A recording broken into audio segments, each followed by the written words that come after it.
You're watching PowerNation. Today on Detroit Muscle, we share some cool tips on how you can fix up some old parts and install new components to add air conditioning to your classic ride.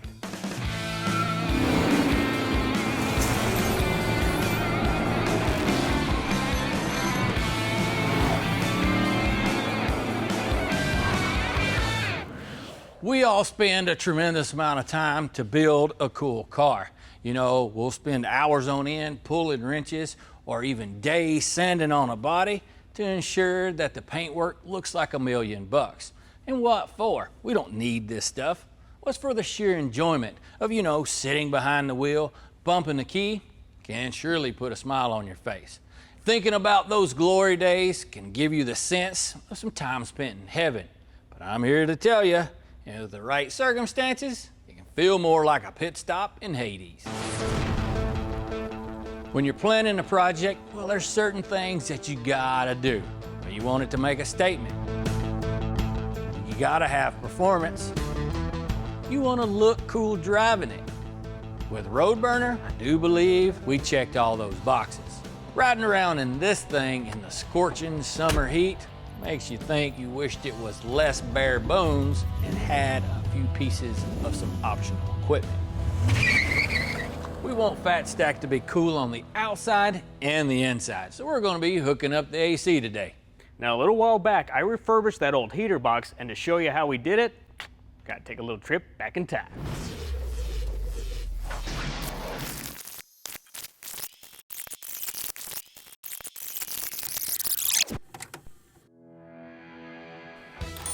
We've mentioned before that we want every detail and aspect of our 71 Caprice to look sharp, but unfortunately for our old heater box, well, it definitely stands out, but I wouldn't say in a good way. Luckily, rejuvenating one of these doesn't take a whole lot of time or money, and man, the end result can be pretty substantial. First thing you're going to want to check is this fiberglass hull, and if it's got any broken, cracked, or missing chunks, well, you're definitely going to want to repair that pronto. And this is a tedious part of a restoration that a lot of people don't look forward to, especially when it comes to working with fiberglass. Once you get your blower motor out, it's a good idea to give it a couple spins, just kind of listen for any weird noises. If you hear any grinding or scratchy sounds, well, you're probably gonna have to either replace it or rebuild it. This one, luckily, quiet as a mouse. See what kind of critters have been making nests in this thing. Woo! I have found mini mice nests, hornets nests, and all kinds of things. These old heater boxes. Just a little recap.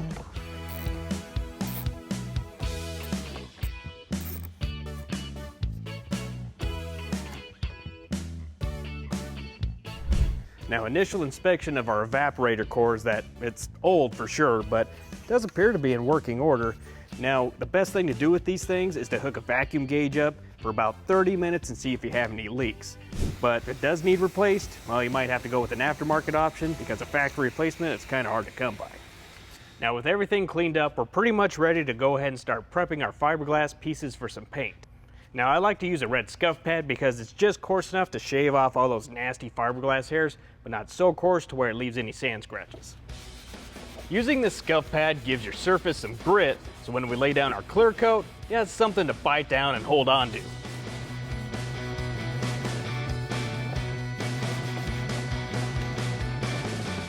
Well, with everything prepped, we're finally ready to spray on some paint. Now, our fiberglass pieces will just get some aerosol clear coat, while our blower motor will get that semi-gloss black that's pretty similar to the factory style finish. While Joe's busy fixing the heater box on the outside, I'm going to do my thing here on the back side of the firewall. I'm going to swap in my new Duralast heater cord that I picked up online from AutoZone Pro. Now, what's great about this thing is it's just simply nuts and bolts, and it's a direct application, so it should go in with the breeze. Now, with this thing, it wasn't leaking before, but whenever you have a car of this age and you've disturbed things as much as we have, well, that's whenever they'll start giving you a fit. And doing this right now, well, with that front half already off, most of the work's already done. So, I got a couple bolts I need to take loose, and then I can get that thing in. With the paint on our heater box still tacking off, we're going to go ahead and shift our focus towards sprucing up our old evaporator core. One of the easiest ways to complete this task is to just go to your local home supply store, pick up one of these indoor-outdoor coil unit cleaners. For the most part, these formulas are non-acidic, but there is still some of that old school stuff running around that will straight up melt the paint off the walls. But in this case, it's going to put a nice bright shine on this old aluminum.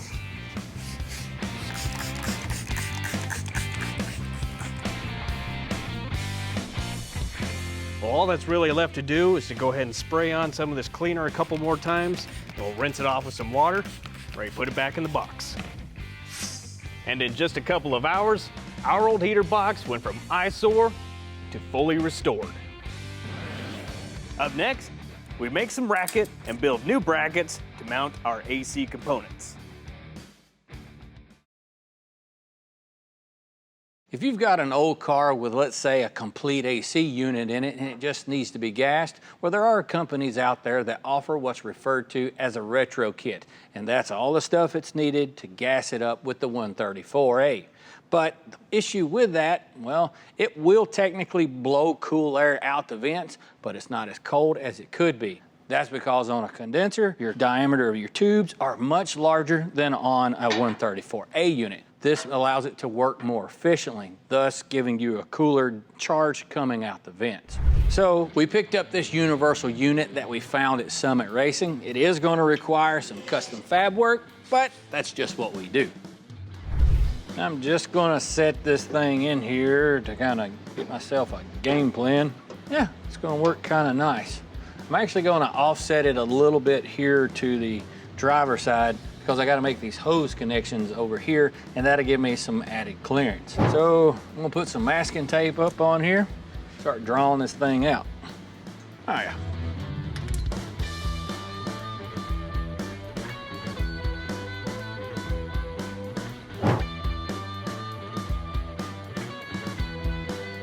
Three and 3/4 wide.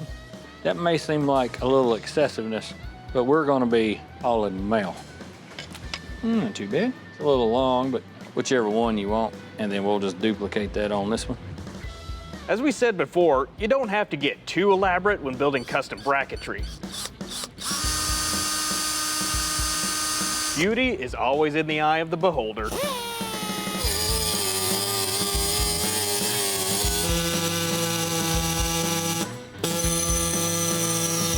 We're just going with some medium gauge aluminum and cutting a few ridges to give it some character, just so it doesn't look like we pulled it out of the scrap bin.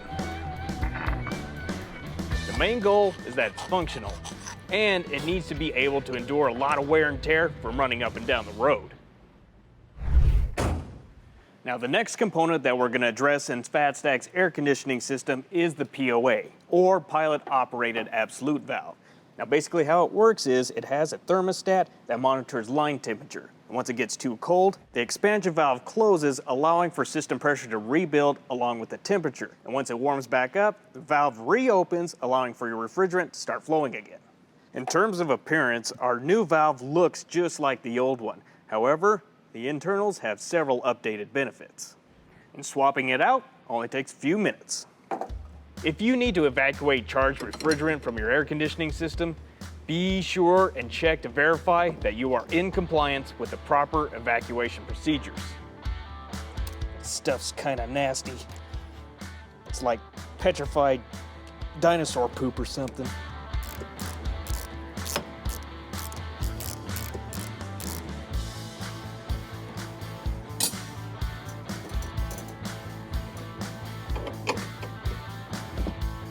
Overall, this stuff's fairly malleable.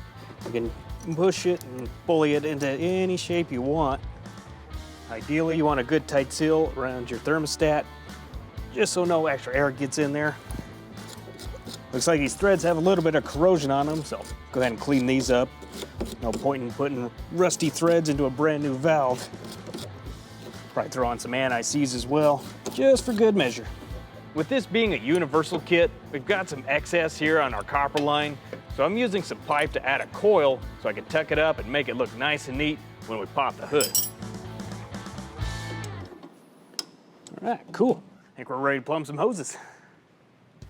One of the most important components that could dictate the routing and plumbing of your AC system is going to be the final resting place of your filter dryer. Now basically how this little guy works is that there is a desiccant material on the inside of here that filters out any kind of moisture or solid contaminants and keeps it out of your AC system. And this is one of those times where size actually does matter. Basically, the larger size condenser that you're running, the larger size of filter dryer that you're gonna need. If you attempt to run a large AC condenser with a small filter dryer, well, you could run into a lot of restriction of your flow. Vice versa, if you try to run a small condenser with a large filter dryer, well, the volume could overcompensate that pressure and your AC system is just not gonna perform properly. Now from the factory, our setup that came in our 71 Caprice is a little bit larger in comparison to like a Chevelle or a Camaro, but it's understandable. But we've come a long way in 50 years, and the technology on this stuff is a little bit more streamlined. Basically, you can get big condenser performance in a much smaller package nowadays. And your filter dryer is but one piece of the entire air conditioning puzzle. And how you plumb it is going to vary from project to project, but the overall concept remains the same across the board. Now, I did have to build a couple more brackets to mount our filter dryer, but at this point, it's just kind of the nature of the beast. Now what's good about mounting it here is that it's going to be kind of tucked up and away, so once we get the grill on, won't even know it's there.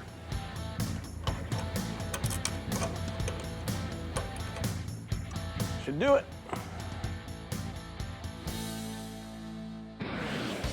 Coming up, we revisit a time before to look at a 64 Thunderbolt.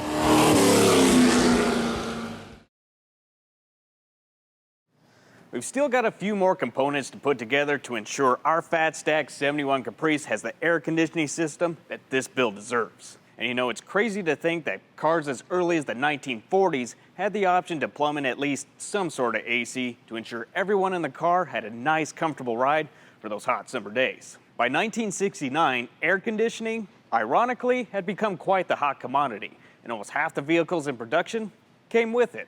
But back then, a lot of people really didn't even care about modern conveniences, and they just wanted to straight up, flat out, go fast. The idea of a factory-built race car appealed to a lot of hot rodders back in the day, and those things literally came out of the plant not only with no AC, but no heater, no radio, heck, sometimes not even a rear seat.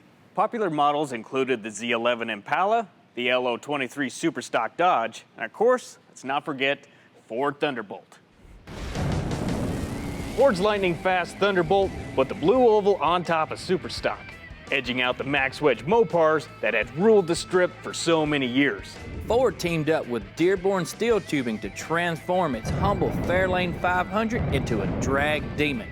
Only 100 were built, and you had to be a die-hard racer to get your hands on one. Steve took one look at the car in a magazine and was hooked. But the Ford dealer was reluctant to sell it to him because he was only 16. So he had to bring along all of his trophies and time slips to prove that he was the real deal. And it worked. But they kept trying to sell him an automatic. And I'd say, no, automatics are for little old ladies and school teachers, and I'd like to have a 4-speed. He finally got his wish in March of '64 and towed the car all the way home from Michigan to Alabama through a snowstorm. Once home, he started blueprinting the motor with the help of the legendary Don Nicholson. The formula for the Thunderbolt was simple: big power in a little car. The monster 427 was shoehorned in and topped off with a high-rise manifold and dual 4-barrel Hollies. Air was gulped in through tubes hooked to the headlight bezels. Rated at 425 horse, it made upwards of 600 in race tune. To shave off weight, fiberglass was used for the teardrop hood and fenders. The bumpers and grille were aluminum, and the windows were made of plexiglass. The inside was stripped down to the bare essentials. No heater, no radio, no carpet. Just some van seats, a 4-speed, and a tack. All told, it came in at just 20 pounds above the minimum Superstock weight. Underneath, the suspension was beefed up with asymmetrical heavy-duty leaf springs and 2-inch by 3-inch rectangular traction bars. You can see how the car hops up almost 6 inches on launch. Steve won his first time out and raced the car for a year all over the Southeast, taking on guys like Billy Jacobs and Emmett Austin. All of the stuff that I did, I had to do on my own. No pit crew, no sponsors, and just kind of dog paddling to get by. Must have been some pretty fast dog paddling. He won over 100 races. Every weekend he hit the drag strips, but during the week he was hitting the books at Auburn. learned about weight transfer, leverage, and all of that. And every week, I would polish my skills in school to go make my car run faster. He wound up shaving off a second on his ET, running 1097 at 131 miles per hour. In '65, Steve went to work for Ford, where he got a drag Comet as his company car. He traded the Thunderbolt for a Mustang and $1,000, but the check bounced. And when I tried to go to court to get my money, I almost got eliminated, and I had to run for my life. 40 years later, the car is Steve's once again, and he also earned a spot in the Southeastern Drag Racers Hall of Fame. His racing days may be behind him, but he still loves taking it to the track. Any last words?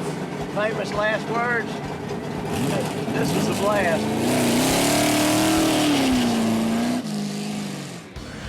Up next, we show you how to make crimping look easy.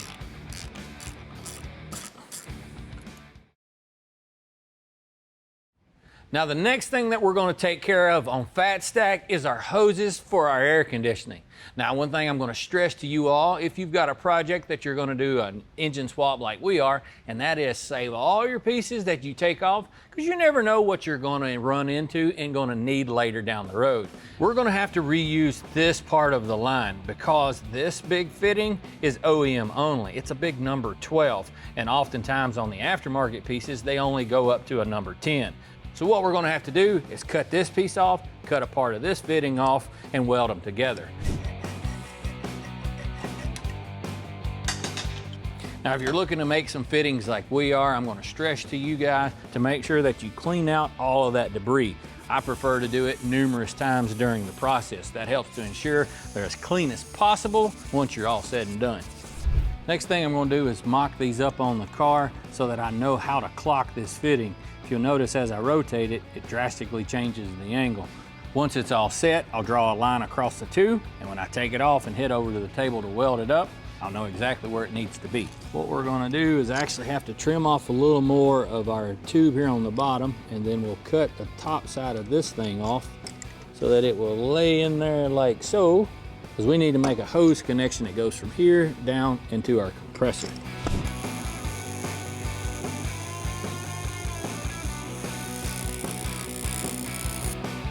Now I'm just using some more of that sandpaper we had to kind of pretty the rest of my hook up here. Then we'll be able to take it over to the car, start measuring out the hose. Now we've got a little adapter that we have to mount onto our compressor. Now I'm going to suggest to you guys, if you're going to be running some hose, always try to keep in mind the natural curvature that it has. It sure does lay a lot better using it in your favor. Sometimes when you try to make it go against that grain, well, it bends kind of funny. And whenever you go to push your AC line into here, you need to make sure that you push it all the way up to this little lip. I like to put the hose right there at the end and then make a mark here on this side. Once you push it in there, as long as this and this lines up, you know you're in all the way.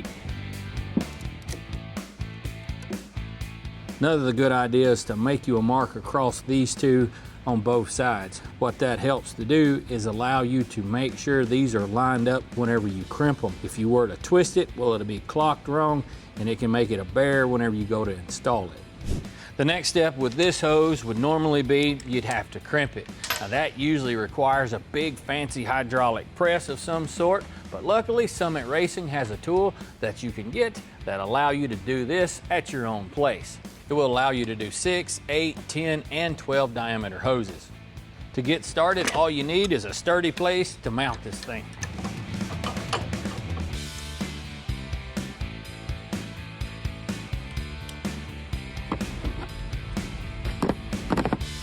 Now before you crimp, like I mentioned earlier, make sure everything is all lined up, because once it's squished, there ain't no backing up.